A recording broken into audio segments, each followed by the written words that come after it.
예배 시간이 되었으므로 다 같이 하나님께 사도신경을 고백하겠습니다. 나는 전능하신 아버지 하나님, 천지의 창조주를 믿습니다. 나는 그의 일하신 아들 우리 주 예수 그리스도를 믿습니다. 그는 성령으로 인도되어 동정명 아래에서 나시고 본디오 빌라도에게 고난을 받아 십자가에 못 박혀 죽으시고 장사된 지 사흘 만에 죽은 자가 버려서 다시 살아나셨으며 하늘을 그치어 전능하신 아버지 하나님 영향자 계시다가 거기로부터 살아있는 자와 죽은 자를 심판하러 오십니다. 나는 성령을 믿으며 거룩한 공교회와 성도의 교제와 죄를 용서하는 것과 몸의 부활과 영생을 믿습니다. 아멘. 할렐루야. 이 시간 또 한 주간 잘 살아내셔서 이 시간 함께 예배하고자 마음에 지키신 여러분 모두 환영하고 축복합니다. 제가 늘 하는 거 있죠. 늘 하는 게 있죠. 우리 남은 한 손을 들고 이번엔 뭘 할까 맨날 두 글자였잖아요. 이번엔 살짝 그 틀을 깨서 옆사람을 바라보면서 할렐루야, 할렐루야, 할렐루야, 할렐루야.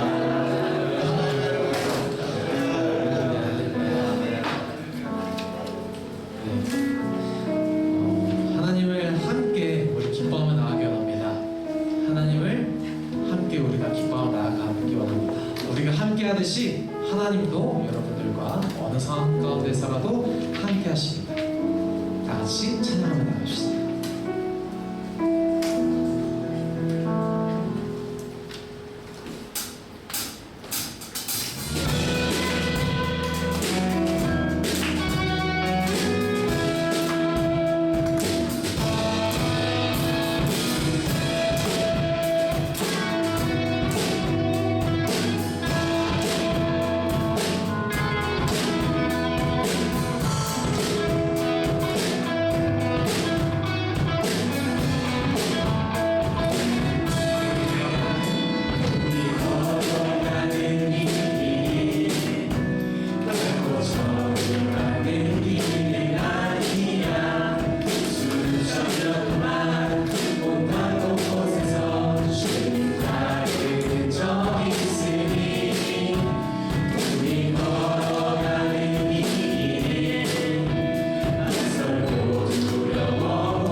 주의 말씀을 따라 치열하게 살아온 한 주를 되돌아보며 이 시간 주 앞에 잠잠히 거하며 주님의 그늘 안에 있길 원합니다. 말씀 전하시는 최초로 목사님께 능력 부어주셔서 이 시대를 살아가는 청년들에게 진리의 말씀을 담대히 선포케 하시고 영육 간의 강건함, 가정 안에서의 화목과 평안도 허락하여 주옵소서. 이 시간 말씀 듣는 한 사람 기억하여 주시고 우리들의 눈과 귀를 열어주시며 각 사람의 마음에 주님의 살아있는 말씀을 새겨주시길 원합니다.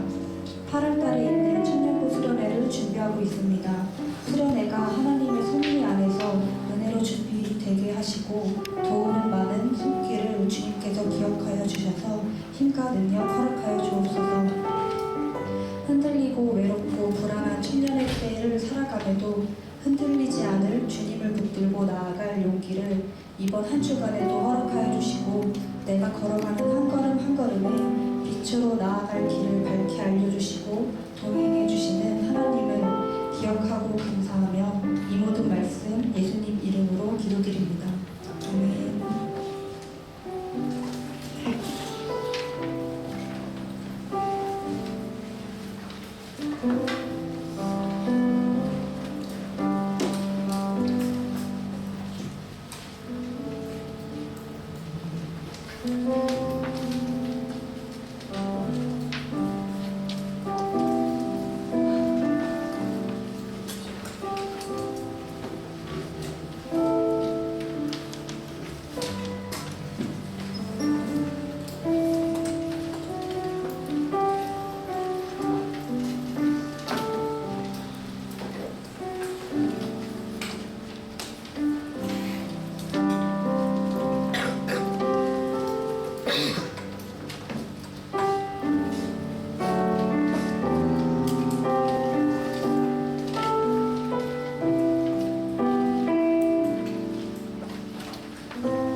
하나님 주신 말씀 열왕기하 2장 1절에서 14절까지의 말씀입니다. 제가 말씀을 경외하는 마음으로 그 자리에서 일어서시겠습니다.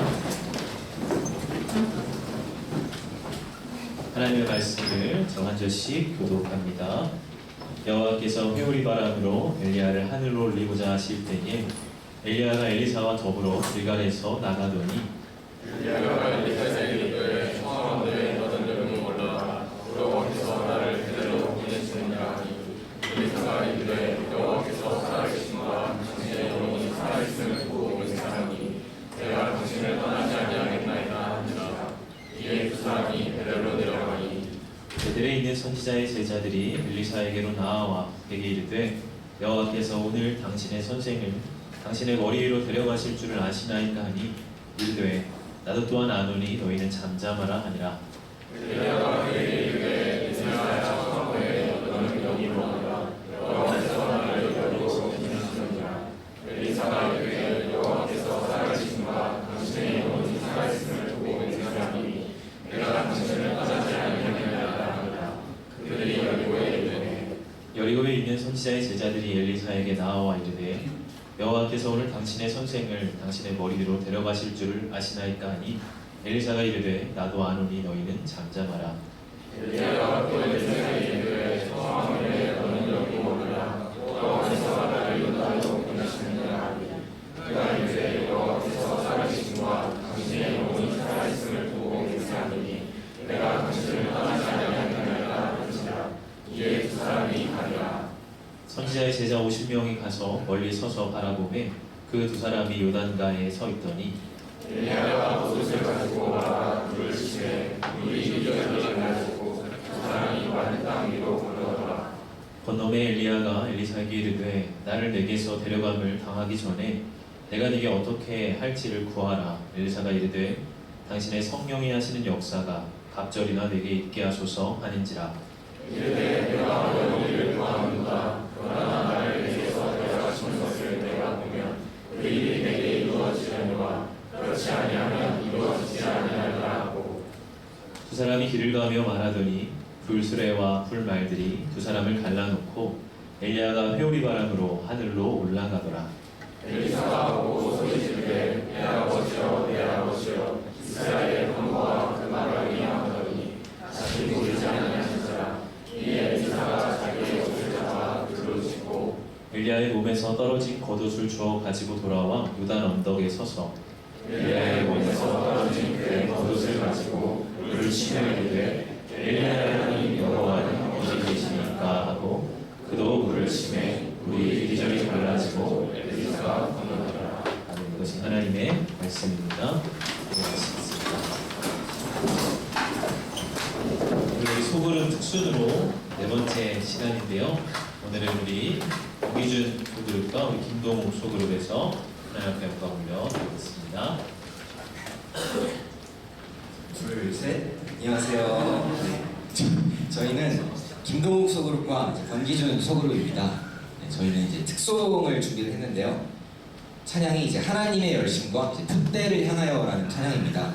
그래서 하나님의 열심은 이제 사랑하는 내 딸아, 사랑하는 아들아라고 이제 문을 떼면서 시작을 하는데 이 가사 그대로 하나님께서 저희들을 이제 하나님의 자녀로서 바라보시면서 이제 하나님께서 이제 저희들을 향한 하나님께서 저희들을 향한 사랑이 담긴 그런 찬양이라면 이제 뒷찬양이 이제 풋대를 향하여라는 찬양은 가사를 보면은 그리스도 예수 안에서 부름의 상을 위하여 달려가노라라고 이제 적혀 있는데요. 하나님의 부르심에 순종하는 마음으로 나아가겠다라고 다짐하는 결심하는 어떤 우리의 결단이 담긴 그런 찬양입니다. 그래서 찬양 들으실 때 이 두 찬양에 담긴 가사의 의미를 생각하시면서 묵상하면서 찬양 들으시면 감사하겠고요. 저희가 이따가 그 가사를 띄워드릴 테니까 또 찬양 아시는 분들은 함께 찬양 불러주시면서 들어주시면 감사하겠습니다. 저희 찬양 시작하겠습니다.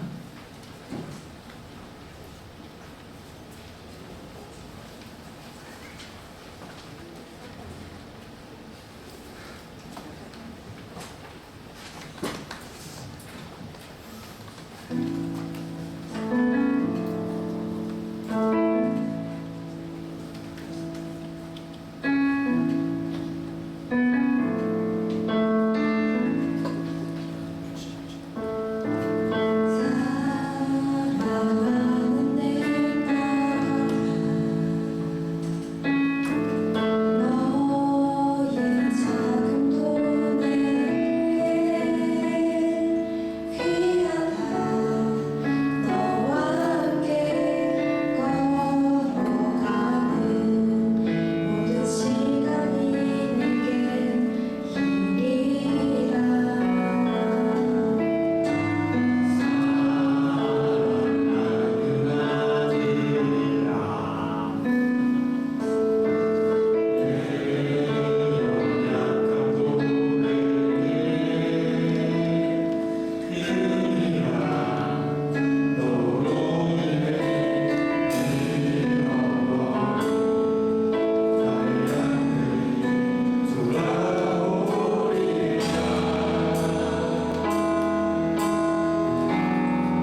네, 오늘 귀한 찬양으로 섬겨준 권기준 소그룹, 김동욱 소그룹 위해서 축복의 박수 한번 다시 드리겠습니다. 아까 연습을 하고 있는데 예배당을 들어보니까 CD에게는 자존심 상하는 말일 수 있겠지만 CD인 줄 알았습니다. 계속 연습을 하고 있는데 찬양팀이 찬양을 하나 보다 생각을 했는데 그만큼 굉장히 전설로만 듣던 동욱 형제에 들어온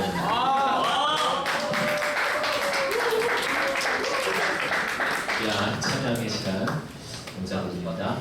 소그룹 특순을 다들 귀하게 은혜롭게 잘 준비해 주셨는데 다음 마지막 소그룹 마지막까지 은혜의 찬양 준비해 주시길 바랍니다.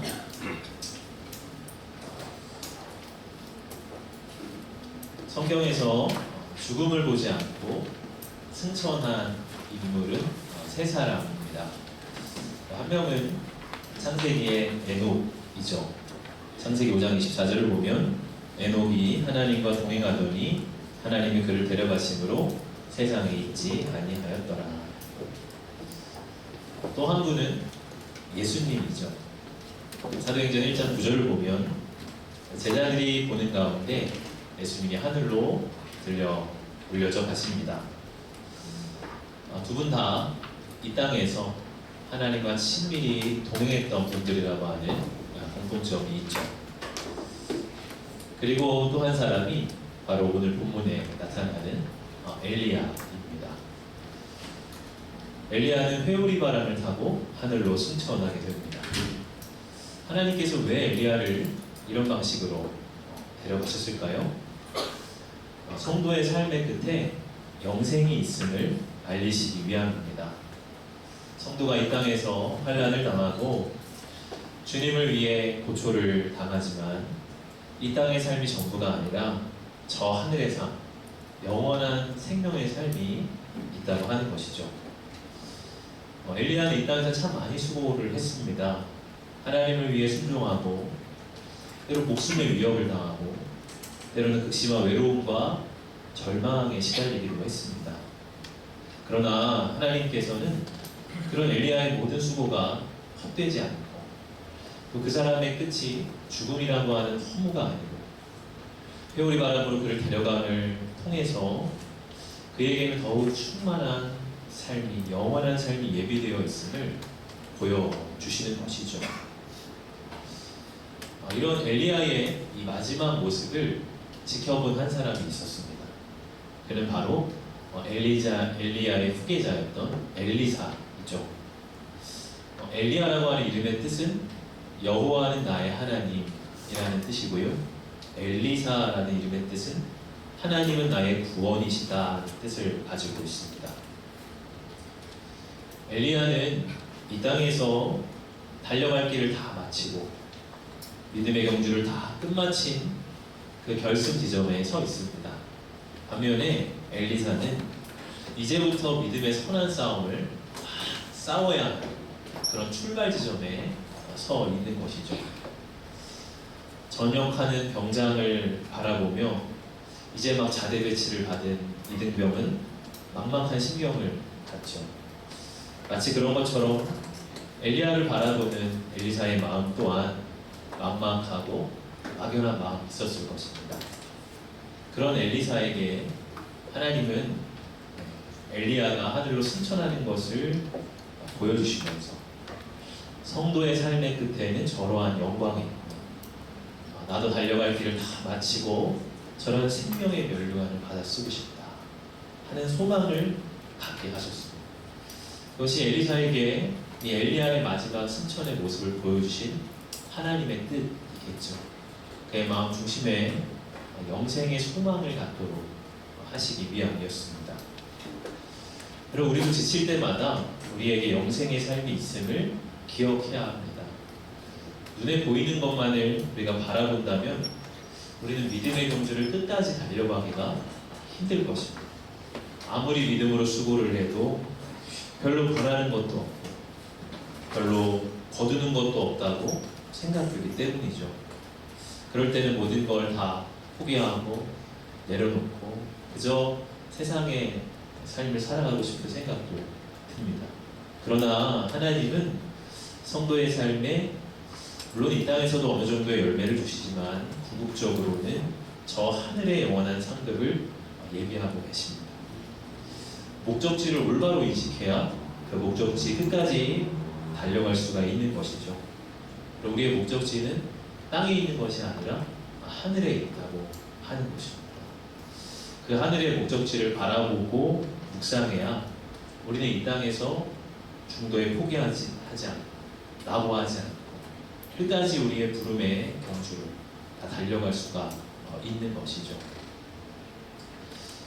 오늘 이 본문에 나타나는 이 엘리사의 모습을 보면서 묵상하게 되는 그의 한 가지 모습이 있습니다. 그것은 그의 끈질긴 태도입니다.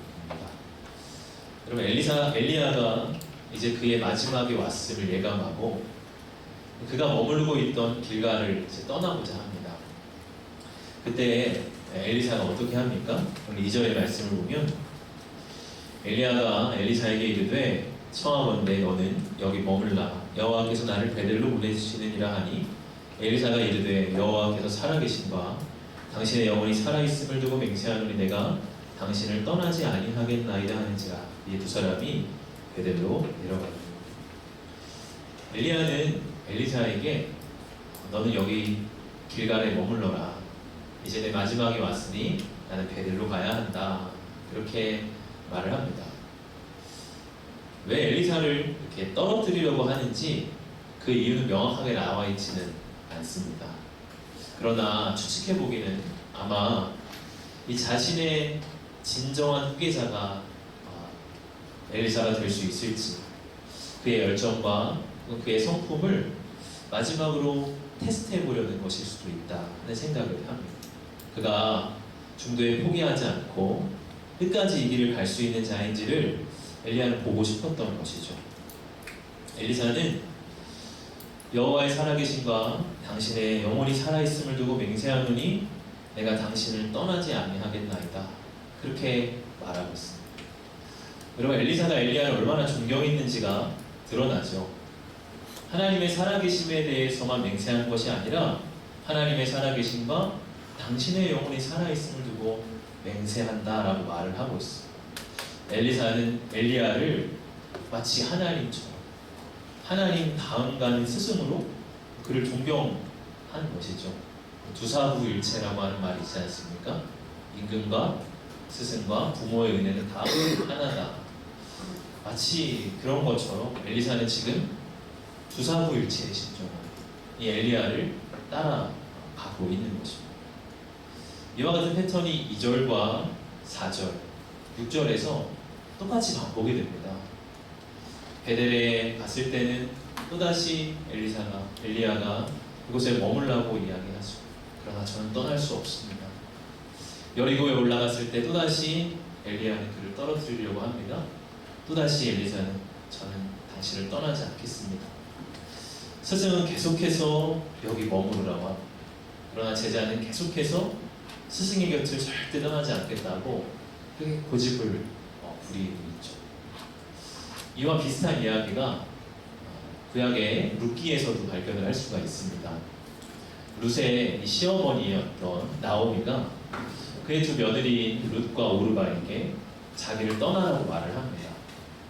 가족들이 함께 모압 땅에 갔다가 거기서 나오미의 남편 그리고 룻과 오르바의 남편이 모두 다 죽게 되었기 때문이죠. 이 시어머니 나오미는 더 이상 그들에게 물려줄 재산도 없고 아무 소망이 없습니다. 이 룻과 오르바가 그 시어머니와 함께 있다고 한다면 이제 고생길이 열릴 게 뻔한 거예요. 이것을 알았던 나오미는 두 며느리에게 자신을 떠나라고 이렇게 말을 했던 것이죠. 처음에는 두 며느리 모두 다 그럴 수 없다고, 어떻게 어머니를 떠날 수 있겠느냐고 만류를 합니다. 그러나 나오미가 계속해서 권유하자 결국 마음이 약해진 첫째 며느리 오르바는 시어머니를 떠나게 되죠. 그러나 룻은 시어머니를 떠나지 않습니다. 룻기 1장 16절과 17절을 보면요, 제가 읽어보겠습니다. 룻이 이르되 내게 어머니를 떠나며 어머니를 따르지 말고 돌아가라 강권하지 마옵소서. 어머니께서 가시는 곳에 나도 가고 어머니께서 머무시는 곳에서 나도 머물겠나이다. 어머니의 백성이 나의 백성이 되고 어머니의 하나님이 나의 하나님이 되시리니 어머니께서 죽으시는 곳에서 나도 죽어 거기 붙일 것이라. 만일 내가 죽는 일 외에 어머니를 떠나면 여호와께서 내게 벌을 내리시고 더 내리시기를 원하나이다 하는지라. 나는 결코 어머니를 떠나지 않겠습니다. 끝까지 시어머니 곁을 떠나지 않는 그의 확고한 결심을 보여주고 있습니다. 그것은 룻이 가지고 있는 신실한 성품을 보여주는 것이라고 할 수가 있죠. 그리고 그의 시어머니를 친어머니처럼 깊이 사랑하고 따르는 그런 마음을 보여주는 것입니다. 하나님이 이러한 룻의 성품 가운데 복을 주시고 그의 삶을 책임져 주시죠. 오늘 이 룻의 모습과 또 엘리사의 모습이 이렇게 겹쳐서 보입니다. 여러분, 우리가 그 사람이 강하고 나에게 무언가 줄 수 있을 때 그 곁에 머물기는 쉬워요. 그러나 그가 약해지고 더 이상 얻을 것이 없어 보일 때도 그와 동행하는 것은 어렵죠. 그것은 그에 대한 깊은 사랑이 있어야 가능한 것입니다. 엘리사도 스승이 더 이상 힘이 없는 것처럼 보일 때, 그가 이제 역사의 무대에서 퇴장해야 하는 그 시점에도 끝까지 스승을 따랐던 것이죠. 이 스승의 마지막까지 그와 함께 머물고 싶고 또 그로부터 배울 것이 없을까 그는 생각을 했던 것입니다. 여러분, 누군가를 이렇게 끝까지 따라가고 싶은 분이 여러분의 인생에 있으십니까? 저분만큼은 내가 삶에서 끝까지 존경하고 따라가고 싶다, 배우고 싶다 하는 분이 여러분이 있으십니까? 여러분의 삶에 그런 스승을 만난다면 그것이 인생에 정말 큰 축복이 되겠죠. 여러분, 그와 같은 좋은 스승을 여러분 만나는 축복을 사모하시기를 바랍니다. 엘리사에게 이런 좋은 스승이었던 엘리야가 있었습니다. 이제 엘리야는 엘리사를 데리고서 여기저기 뺑뺑이를 돌며 이 요단강까지 도착을 하게 되죠. 길갈에서 베델, 베델에서 여리고로 또다시 요단, 도합 수십 킬로가 되는 여정을 그 두 사람은 함께 걷게 됩니다. 엘리야가 이 엘리사를 보면서 아마도 그의 속마음으로 이놈 봐라, 이놈 봐라 이랬을 것 같은 그런 묵상이 돼요. 어허, 여기까지 따라와? 이래도 안 떨어져? 겉으로는 여기 머물러라, 머물러라 하면서도 속으로는 대신 미소를 짓고 또 그 제자를 기특하게 여기는 마음이 있었을 것 같습니다. 이렇게 끝까지 스승의 뒤를 쫓아가는 이 엘리사, 드디어 이 모든 테스트를 통과하고 둘은 요단강 앞에 서게 되죠. 그제서야 이 엘리야가 엘리사에게 묻습니다. 9절의 말씀인데요. 제가 읽어보면, 건너매 엘리야가 엘리사에게 이르되 나를 내게서 데려감을 당하기 전에 내가 네게 어떻게 할지를 구하라. 엘리사가 이르되 당신의 성령이 하시는 역사가 갑절이나 내게 있게 하소서 하는지라. 엘리사가 엘리야에게 구한 것은 당신의 성령이 하시는 역사가 갑절이나 내게 있게 해주십시오. 그러한 요청이었어요. 그럼 이 요청은 어떻게 보면 좀 교만한 요청 같아 보입니다. 엘리야는 참 많은 역사를 이루었죠. 하늘에서 불이 임하는 역사도 있었고요. 죽은 과부의 아들을 살리는 역사도 있었어요. 그런데 그 정도의 역사도 아니고 거기에 갑절이나 되는 역사를 나에게 주십시오. 이렇게 청을 하고 있어요. 참 욕심이 많은 고백인 것 같아 보입니다. 그런데 왜 엘리사가 지금 이런 요청을 엘리야에게 하고 있을까를 생각해 볼 필요가 있습니다. 이 지금 엘리야의 사역을 물려받으면서 엘리사는 그것이 도저히 자기 힘으로 감당할 수 있는 일이 아니라는 것을 그는 알고 있었어요. 성령의 역사가 아니고서는 자신은 아무것도 할 수 없음을 그는 느끼고 있었어요. 그렇기에 이렇게 스승의 바짓가랑이를 끝까지 붙잡고 있는 것이겠죠. 더욱이 성령의 갑절의 역사를 보하는 것은 엘리사 자신이 엘리야의 절반도 못 미치는 자라는 그런 고백일 수 있습니다. 저는 스승님보다 한참 부족한 자입니다. 스승님께서 역사하신 성령께서 저에게 동일하게만 역사하시면 저는 이 사역을 감당할 수 없습니다. 성령님께서 저에게 갑절로 역사해 주셔야지만 겨우 저는 이 사역을 감당할 수 있겠습니다. 당신의 성령의 갑절의 역사를 저에게 허락해 주십시오 하는 그런 고백일 수도 있죠. 그런 의미에서 이 엘리사의 요청은 교만한 요청이라기보다는 오히려 겸손한 강구라고 할 수가 있습니다. 재밌는 것은요, 이 엘리야가 행사한 기적의 역사, 그리고 엘리사가 앞으로 행하게 될 이적의 역사를 비교해 보면 엘리사가 엘리야의 꼭 2배가 되는 이적의 사건을 발표합니다. 엘리야에게는 그를 통해 6번의 이적이 나타나고요. 또 엘리사의 사역에서는 그의 전체 11번의 이적이 성경에 기록되어 있습니다. 하나님께서 성경의 갑절의 역사를 달라고 강구했던 이 엘리사의 강구를 들어서 응답해 주신 것이죠. 여러분, 우리가 막막한 일 앞에 섰다고 느낄 때가 있습니다. 아무리 생각해도 내 지혜와 능력으로 감당하지 못하겠다는 그런 염려가 앞설 때가 있어요.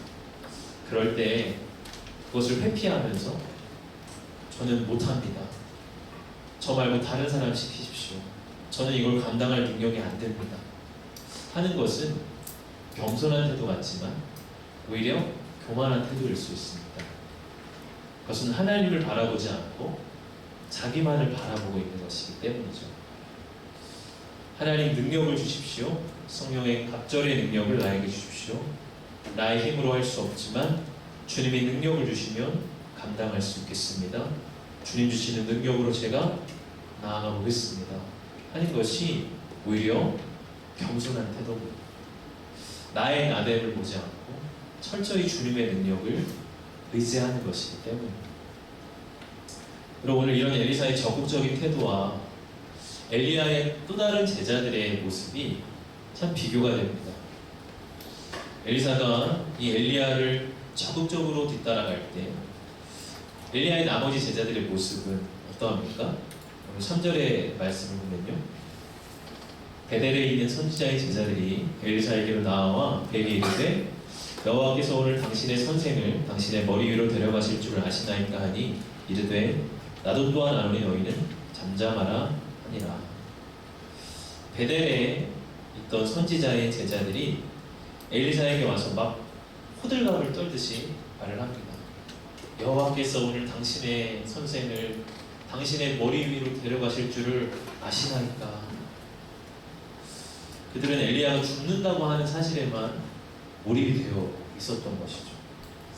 그 가운데 무엇으로 영적으로 무엇을 해야 할지 분별하지 못하고 그저 인간적인 호기심에만 손에 휘둘리고 있는, 엘리야 선생님이 죽는데 이제 우리는 어떻게 되는 거지? 이 선지 학교도 끝나는 건가? 우왕좌왕만 하고 있는 엘리사가 그런 제자들을 바라보면서 나도 또한 아노니 너희는 잠잠하라 이렇게 말을 하고 있어요. 잠잠하라는 건 뭐죠? 인간적인 생각에 휩쓸리지 말고 지금 너희가 해야 할 일, 주님의 뜻이 무엇인가를 잘 분별하며 보라고 하는 것이죠.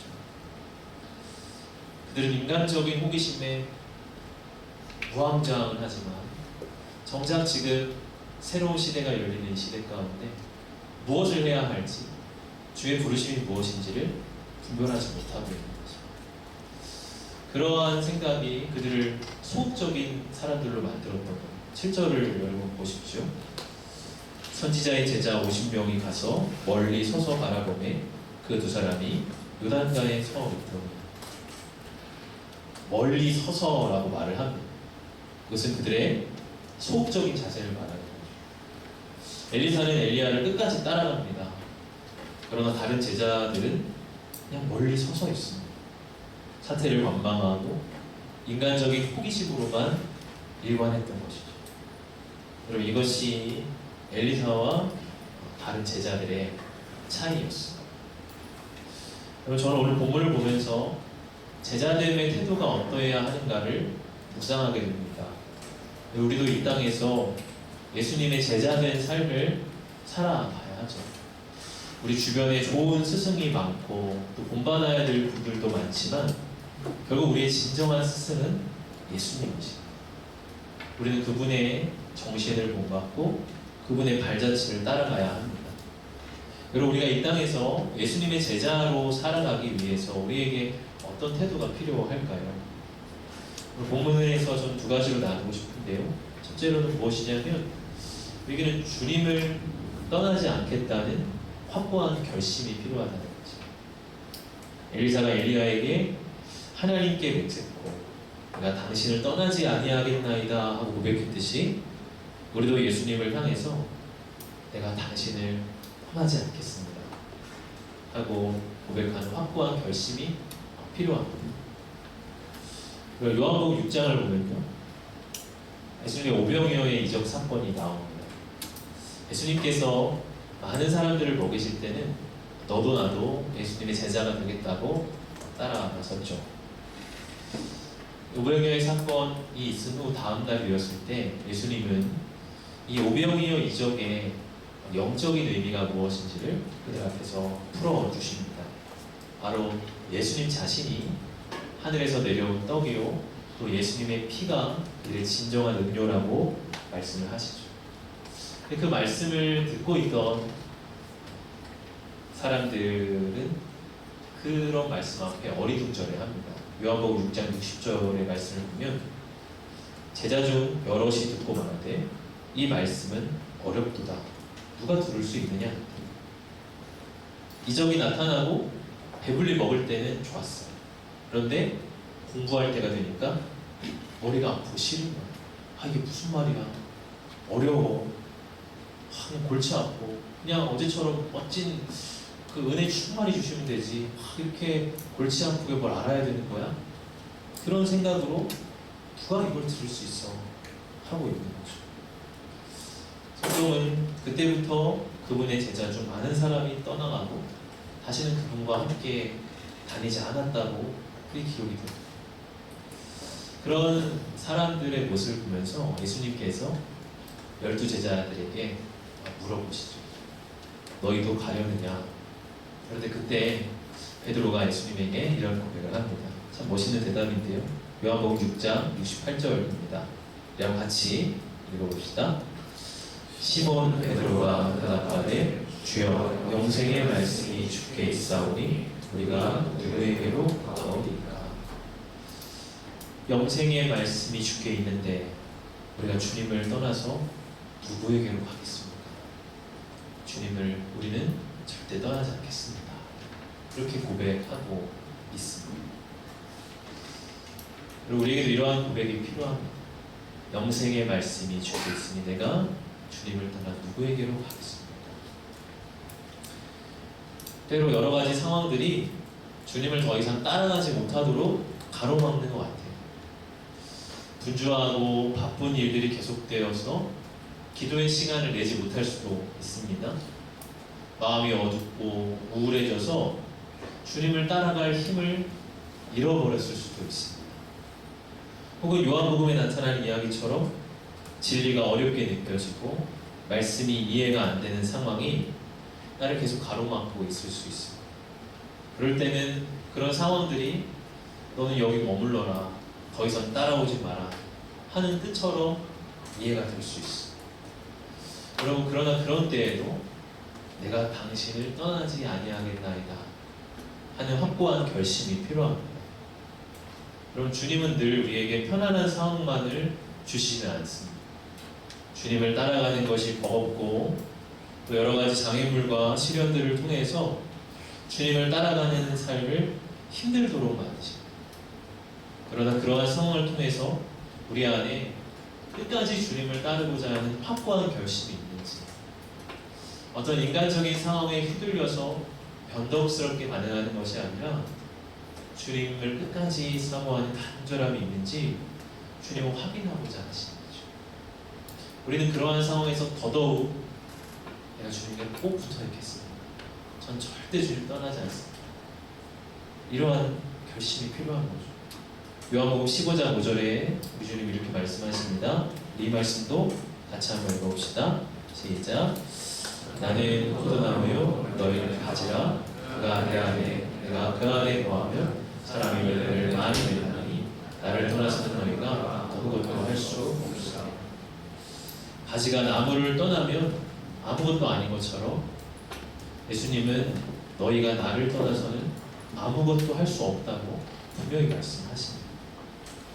주님 안에 머물러 있을 때에만 그의 삶에 열매가 있다고 하는 것이죠. 오늘 이 오전 예배 설교 때 담임 목사님께서 말씀하시는 그 설교 중에 요즘에 사람들 가운데 한 달 살이가 많더라 하시는 그런 말씀을 하시더라고요. 우리가 제주도 한 달 살이 이런 것도 하고 요즘에는 뭐 속초에서 한 달 살이, 베트남에서 한 달 살기, 뭐 어디 가서 이렇게 한 달 살아보는 것이 마치 우리 젊은 이들이 많이 하는 그런 이제 운동이 되어 있지 않습니까? 그런 말씀을 이렇게 들으면서 우리가 하나님 나라에서 한 달 살이 해보는 거 어떨까? 그런 묵상을 하게 됩니다. 한 달 우리가 어디 가서 정말 좋다, 한 달 살아보니까 너무 좋다 하는 걸 우리가 느끼지 않습니까? 우리의 삶에도 하나님 나라 한 달 살기가 필요할 것 같아요. 내가 이 한 달 동안 정말 주님을 하고 끝까지 계속 붙어 있어 봐야 되겠다. 주님이라고 하는 그 생명의 나무에 내가 계속 꼭 한번 매달려 있어 봐야 되겠다. 그냥 하루 이틀 하고 또 넘어지고 또 넘어지고 그랬는데 내가 한 달 한번 확고하게 결심해서 내가 당신을 떠나지 않겠습니다. 계속 주님을 바라보고 계속 주님과 교제하고 그렇게 내가 한번 살겠습니다 하는 결심이 우리에게 필요합니다. 우리가 어디에서 한 달 살고 오면 어때? 너무 좋잖아요. 그 기억이 너무 좋잖아요. 그래서 또 가고 싶고 또 가고 뭐 이러지 않습니다. 우리가 한 달 동안 주님께 꼭 붙어서 살아갈 때 주의 생명이 우리를 주장하시고 우리를 살게 하시고 우리로 제자의 삶을 살아가는 힘과 능력을 주시는 걸 우리는 경험하게 될 때 여러분 우리가 한번 결심해 볼 수 있기를 원합니다.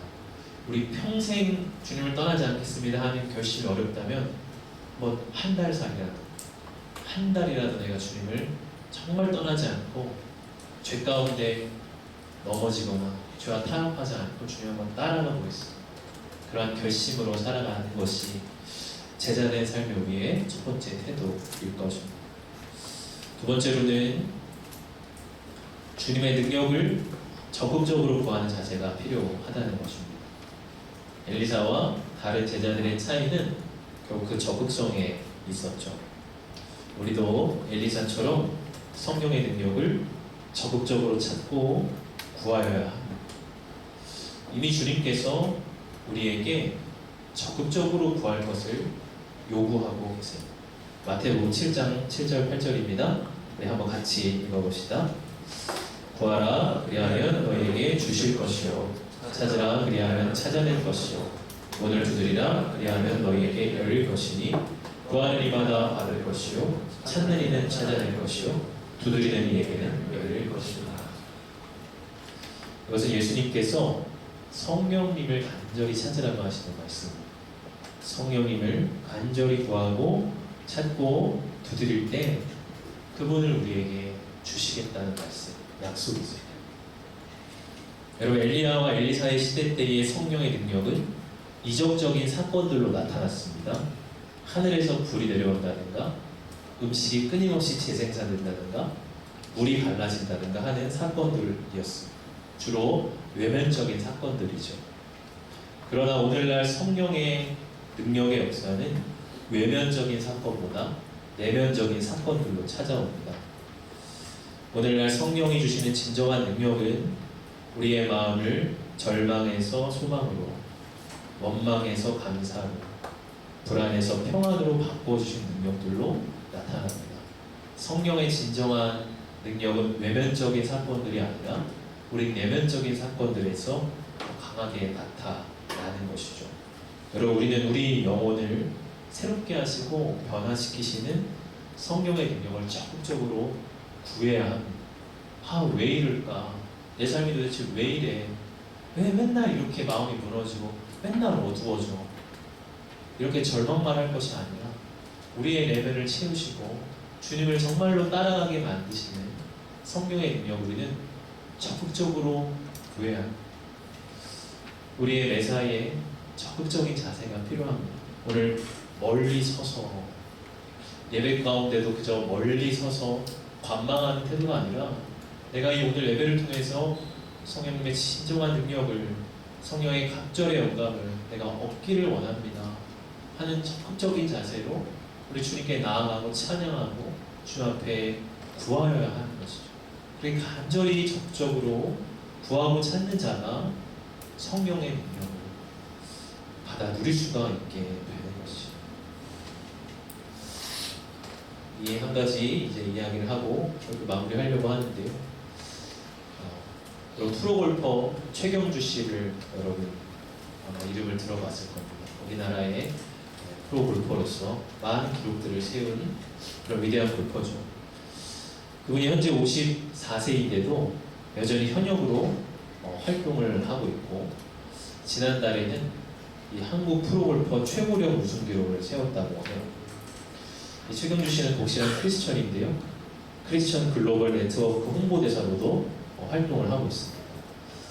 지난주에 그분의 인터뷰 기사가 실려서 이렇게 보게 됐는데 54세인데도 현역으로 활동하니 자기 관리를 얼마나 철저하게 하겠습니까? 매일 아주 엄한 스케줄로 운동을 하고 식단 관리도 굉장히 철저하게 한다고 해요.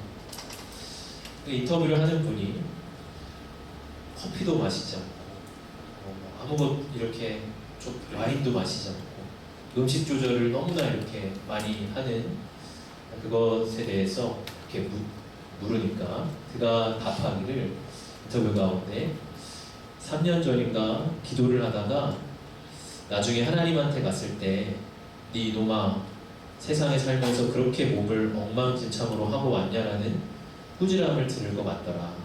이전까지 엉망으로 살았지만 내가 하늘나라에 갈 때까지 새로운 삶을 살면서 몸을 잘 바꿔 내가 가치를 가지고 있는 골프에 기여하고 싶었다. 그렇게 말을 해요. 또 인터뷰 중간에 커피도 못 마시고 스트레스는 어떻게 풉니까? 라는 질문에 일단 스트레스는 없다. 종교 때문에 괴로운 게 없다. 기도하면 마음이 안정된다. 재단 꿈나무들이 커가는 걸 보면 엔돌핀이 나온다. 아이들과 함께 성장하고 있다. 그렇게 말을 합니다. 이렇게 인터뷰를 보면서 이 최경주 선수가 참 적극적인 인생을 살고 있구나 하는 생각이 들었어요. 54세의 연세에도 저렇게 철저한 자기관리로 현역으로 활동하고 우승까지 한다는 게 여러분 정말로 쉽지 않겠죠. 자기 인생에 대해서 적극적으로 임하는 자세가 없으면 정말 불가능한 일입니다. 그런데 그런 적극적인 삶의 비밀에는 그가 하나님의 능력을 적극적으로 구하는 사람이었다는 사실이 있다는 것을 깨달았어요. 여러분, 골프라는 것이 얼마나 유혹이 많은 운동입니까? 또 명예와 부를 얻었을 때 그 주변에 얼마나 많은 유혹과 속삭임들이 있었겠습니까? 자신의 능력으로는 충분히 넘어지고 또 힘든 인생을 살 수 있었을 거예요. 그러나 그 속에서 적극적으로 기도하며 하나님의 능력을 구하고 살았다는 거예요. 그럼 얼마나 바쁜 인생이겠어요? 운동을 하고 또 매일같이 연습하고 얼마나 바쁜 삶을 살겠어요. 그런데 그는 계속해서 기도하고 기도 가운데 주시는 하나님의 평안을 얻고 살아가요. 왜 적극적으로 나갈까요? 그 안에 능력이 있음을 알기에, 그것이 나를 살리는 것임을 알기에, 하나님의 능력이 없이는 자기가 설 수 없음을 알기에 더 적극적으로 어떤 것보다 하나님의 능력을 기도로 구하는 삶을 살아가고 있는 것이죠. 사랑하는 시청자 여러분, 우리도 적극적으로 하나님의 능력을 구하며 살 수 있기를 원합니다. 우리의 삶의 영역이 다 다를 거예요. 그러나 그 삶의 가치를 가지고 내가 하는 일이 무엇이든 그것을 통해서 아름다운 영향을 나타내는 것이 제자된 삶입니다. 우리가 이 땅에서 제자로 살아가기 위해서 오늘 두 가지 태도가 필요함을 여러분 함께 나누었습니다. 첫째로는 우리에게 주님을 떠나지 않겠다고 하는 확고한 결심이 있기를 원합니다. 세상의 어떠한 시련과 방해에도 내가 주님을 끝까지 따라가겠습니다. 간고 결심하고 결단하십시오. 또한 두 번째로 주님의 능력을 적극적으로 구하며 살아가십시오. 사태를 관망하고 멀리 서 있는 것이 아니라 주의 능력이 없이는 내가 살아갈 수 없습니다. 성령의 능력을 허락하여 주십시오. 그렇게 구하는 우리의 삶이 되시기를 주님의 이름으로 축복합니다. 시간 함께 찬양합시다.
기도합시다. 우리 첫째로 기도할 때에 우리 안에 주님을 내가 결코 떠나지 않겠습니다. 세상에 어떠한 유혹과 시련이 오더라도 나의 일상 속에 계속해서 주님을 따라가겠습니다. 영생의 말씀이 주께 있사오니 내가 주님을 떠나 누구에게로 가겠나이까. 저는 끝까지 결코 주님을 돌아서지 않고 주님 끝까지 따라가겠습니다. 우리의 확고한 결심을 올려드리면서 기도하고, 두 번째로 주의 성령의 능력을 구하며 나아갑시다. 우리가 그 능력을 구할 때 주님은 주신다 말씀하셨습니다. 어쩌면 우리는 엘리사의 시대보다 더 교묘하고 유혹이 많은 시대 속에 살고 있습니다. 우리에게는 더 큰 성령의 능력이 필요한 시대입니다. 그것을 우리가 구하면 주시겠노라 우리 주님 약속하셨습니다. 이 시간 성령의 역사를 허락하여 주십시오. 각절의 역사를 나에게 부어 주시옵소서. 우리 두 가지 기도 드리며 함께 같이 기도하시도록 하겠습니다. 주님, 우리의 일상 속에 주님을 끝까지 간절하겠습니다. 하나님 어떠한 상황과 또 사상과 하나님 내면의 속삭임들, 유혹들 시라도 끝까지 주님 붙잡고 나아가겠습니다. 내가 결코 주님을 떠나지 않겠사오니 주님 나를 붙들어 주시옵소서. 하나님 우리의 일상 속에 주님을 바라고 주님과 동행하며 주여 믿음으로 주님을 붙잡기를 원합니다. 믿음으로 주님을 붙잡기를 원합니다. 아버지, 때로 우리가 넘어질 순간에 다시 주님께로 돌아가게 알려주시고, 아버지 예배의 자리, 기도의 자리를 하나님 빼앗기지 않는 결단의 결심으로 주님 사랑하게 하여 주시옵소서. 하나님 성령의 능력을 나에게 허락하여 주시기를 원합니다. 주님, 이 시대에 더욱더 성령의 역사가 우리 가운데 필요한 줄로 고백합니다. 이 시간 가운데 당신의 성령의 역사가 나타나게 하여 주시옵소서. 치유하고 고치시고 구원하시는 성령의 충만한 영감이 우리 안에 하나님 부어지게 하여 주시옵소서. 말씀 가운데 예배 가운데 당신의 성령의 역사가 치유 역사가 나타나게 하시며 우리의 영혼이 변화되고 우리의 영혼이 깨지고 잠겨지는 역사가 나타나게 하여 주시옵소서. 이 시대에 하나님 주님의 역사가 없이는, 성령의 능력이 없이는 하나님 우리가 믿음으로 결코 살아갈 수 없는 우리를 가지나 주여 인간과 시련을 주님의 영적인 삶을 살아갈 수 없을 것입니다. 성령님 우리 가운데 역사하여 주시옵소서.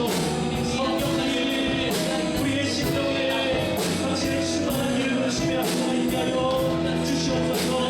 나의 삶에 주의 역사가, 주의 능력이 이미 이 안에 계시는 주님의 제가 주여 역사하시고 아버지 하나님께 강하게 하셔서 하나님의 충만한 성령을 전하며 아버지 하나님의 신경이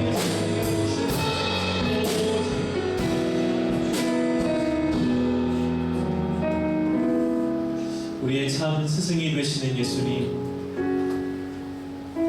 우리가 주님의 발자취를 끝까지 붙쫓아 가기를 원합니다. 성령으로 우리와 함께 하시는 주님, 우리가 주님의 현존을 인식하고 계속해서 믿음으로 주님께 접붙이되기를 원합니다.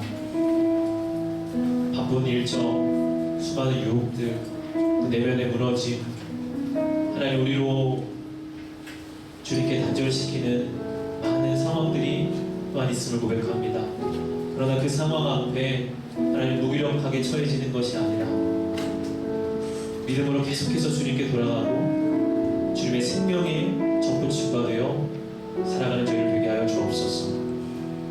하나님 우리의 일상 속에 끝까지 주님을 붙쫓아가는 그러한 믿음의 삶 살게 하여 주옵소서. 성령의 역사를 부어주시길 원합니다. 성령의 능력이 아니고서는 그러한 삶을 살 수 없음을 고백합니다. 제자의 삶을 살아가는 것도 주의 능력이 있을 때 가능함을 믿습니다.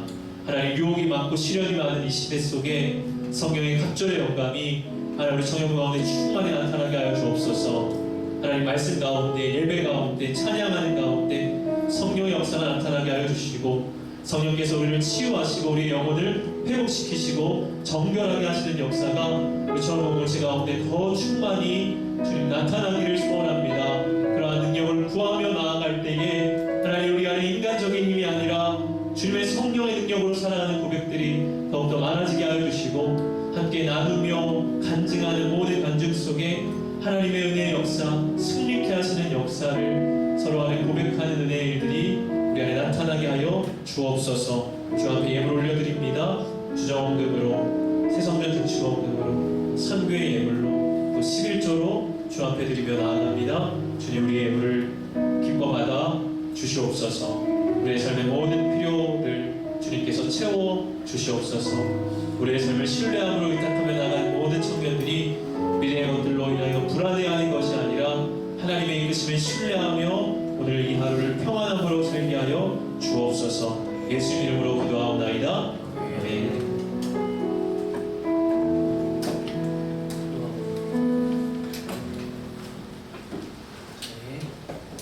세상의 길이 아니라 저희 이제 예수님의 제자의 길을 걸어가는 청년부가 되길 소망합니다. 첫 번째 광고 가겠습니다. 네, 2024년 6월 캠페인 네 번째 열매 올해 처음입니다. 저희 6월 한 달간 그 올해 처음을 마음속에 품으며 살아갈 수 있는 청년부가 되기를 소망합니다. 네, 두 번째로 저희 지금 계속 소그룹 특순 진행하고 있죠. 오늘 소그룹 특순을 진행한 권기준, 김동욱 소그룹에게 박수로 나눕니다. 이제 이후에 이제 최현석, 최진혁, 장혜지 소그룹이 남아 있는데요. 네, 이 부분은 조금 이따가 추가로 다음 이후 광고 때 더 설명을 드리겠습니다. 다음 광고 넘어가고요. 저희 청년부 여름 수련회가 외부로 나가기로 결정이 됐습니다.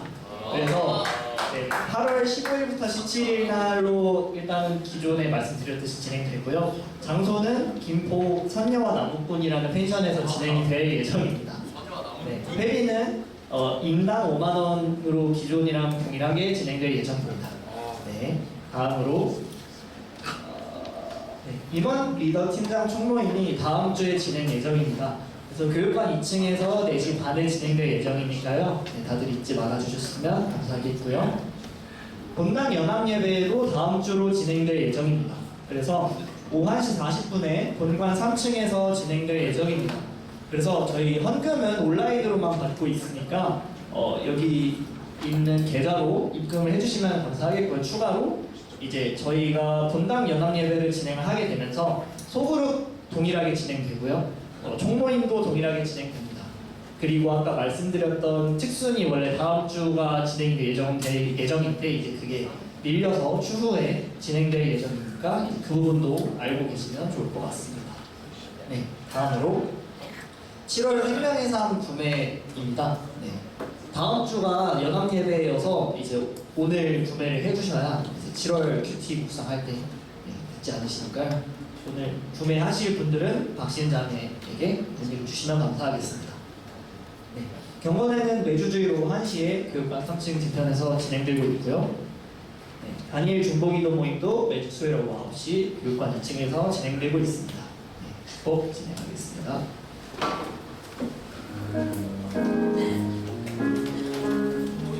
네, 축복하겠습니다. 우리 서로 축복할 텐데요. 우리가 주님의 제자된 삶을 살아가기 위해서 가져야 할 태도에 대해서 알게 되었습니다. 먼저는 주님을 떠나지 않겠다는 확신과 결심이 있어야 됩니다. 세상의 여러 요소들이 우리와 주님의 사이를 이렇게 멀어지게 하려고 하고 있지만 그 가운데서도 우리는 절대 주님을 떠나지 않겠다라는 확고한 결심을 가져야 할 것이고요. 그 다음에 주님의 능력을 구하며 살아가기를 원합니다. 특별히 멀리 서서 바라보고 있는 것이 아니라 적극적으로 성령의 능력을 구하는 우리 서로가 되어서 정말 참된 주님의 제자로 거듭나기를 소망하고 또 건면하는 그러한 시간이 되도록 하겠습니다. 우리 그런 건면의 마음으로 우리 서로를 바라보시면서 함께 축복하겠습니다. 하나, 둘,